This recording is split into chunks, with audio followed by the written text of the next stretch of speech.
Anthony, if you'd like to give brief remarks, that would be wonderful. Thank you. Thank you, Madam Chair. Thank you for having me. We represent almost 900 drivers in Boston and about 50 drivers in Randolph. And I appreciate you having me on the panel. Unlike some people in the city, don't recognize the job the bus drivers are doing. We're still transporting the student of Boston, and we're proud to do that. As you know, since back in March, when the pandemic hits and we had the shutdown, we had 4 people that died, plus the management staff. And we came out, we tell everybody that we're not going to have one more death anymore in the place there. So we, despite all the problems the company was giving us, the private company that we work for, giving us, we took in our own hands the health and safety of our membership, and we're doing a pretty good job so far. Although we have some positive testing in the bus yards, and after that, so from there, we continue to fight the company with the bad practice, with unsafe behaviors, and very, very careless about the whole health and issue of people. But I have to say that we've been lied to, and the parents of the children of Boston been lied to by BPS, by the company, by even the city that tell everybody that each bus is going to have a bus monitor on it to ensure health and safety of the children of Boston. They lie on that one. Everybody was telling us that we were going to have a bus monitor. We were going to have a pretty safe bus with extra masks and PPE available for kids that have no mask, coming on the bus with no mask. And just recently, in the reopening here, we were having drivers threatened with discipline if they weren't picking up any kids with masks, without masks. So they forced the drivers to pick up kids without masks. So they go from lying to each bus will have a bus monitor on it. That was a lie. And then thankfully the mayor actually worked something out and give us some extra standby. We could have some extra adult on the bus, on each of the bus if we finish to cover the BPS routes. So that again, they didn't follow. They didn't follow on the bus. I don't know if they were trying to save money on the backs of health and safety. So they didn't do what they had to do with the extra standby that they have. It didn't before school reopening. There was they give us a walk to some bus yard down on Washington Street. So they did a dog and pony show that day. They have a bunch of professional people dressing with nice suits and everything, and showing us that they're cleaning the buses and everything else.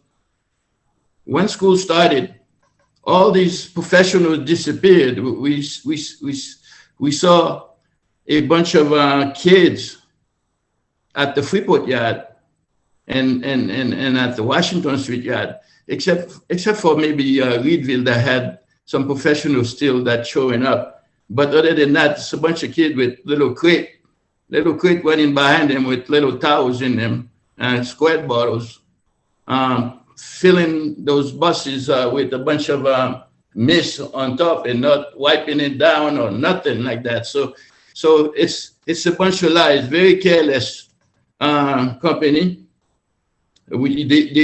A company that was already depleted with no management in it at all. Finally, they bought a guy from the MBTA, from the casino, that has nothing to do with experience on school bus transportation. Instead of having us, let us help him with some stuff. He's doing union busting all over the place, telling us all types of lies and not implement care about safety of our people. Beside the 4 people we have dead to COVID-19, plus the management staff. Down at the Wheatville garage, right before school started, we had 2 mechanics tested positive. And not only they didn't want to tell anybody about that, they didn't report it right. They didn't do any track and trace. They didn't quarantine anybody. The places still say not disinfecting properly, and they don't do any disinfecting in the bus yard at all for the buses. So right now I'm talking to you now, there is a standby. When they bring all the standby for just a little bit of work, they force all the standby to show up in the workplace, gathered in a very tight place where now people, we have one driver that tested COVID positive, one standby driver among the standby drivers, and then they didn't even report that right. They didn't even tell the drivers where the standby driver were working. Was it a driver or a bus monitor? The same thing happened when the bus monitor was tested positive in the bus yard. They didn't even do anything about that. Get anybody to do tests, track and trace. They didn't quarantine anyone. So they don't care. They just go ahead and treat us like we don't exist, or we're a bunch of animals. We can do these things, but they don't worry about the kids that we were. They didn't even ask the guy that tested positive the other day if he went out on a wood to go tell the parents of the children or the school that this guy here that drove on Tuesday or that drove on Monday just tested positive on Thursday. So you might want to take a look at this and that. So I can sit here and tell you a whole bunch of stuff that's going wrong with the reopening. All the lies that they did to the people. They even give a little video showing how a monitor will work on the bus. We'll have the mask on. We'll do all the disinfecting and stuff like that. They even use our driver's force to lie to people and everything. It's terrible. It's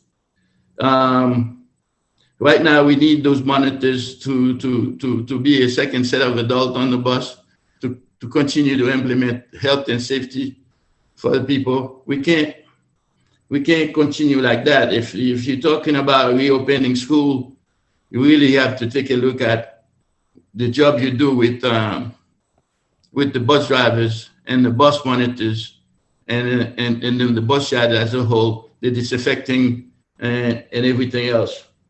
So the number of standby that the mayor allowed was for a couple of reasons.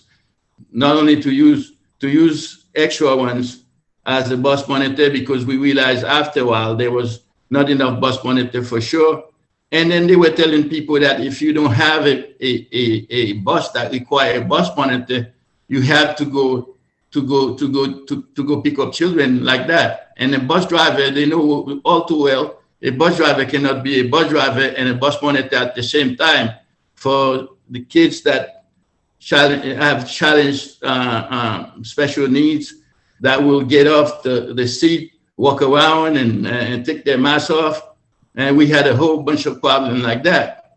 So this is unacceptable. We don't want to accept it. And I'm glad I get to come here to testify about this, to let people know that all this good stuff they told him at the beginning was a bunch of lies.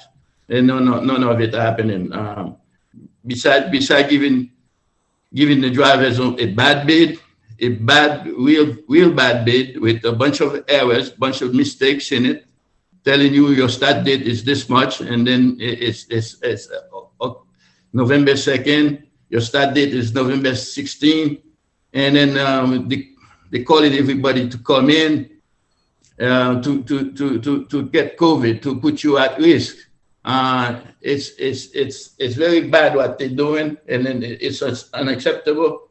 So we want the city to be at peace. That's why you didn't hear us any sooner, because we're all in this COVID thing there. I hope everybody is well, and we got to protect ourselves, and we got to stay alive in this pandemic. So thank you very much, Mr. Francois, for your testimony. I think that we'll have a pretty robust conversation after we get through our last panelist who's here to speak. Ms. Camilla Drummond is with us, and Camilla, is it Camilla? Camilla, thank you for asking. Yeah, you're very welcome, and appreciate your testimony today. Welcome. Thank you, Madam Chair, and members of the committee for allowing me to have an opportunity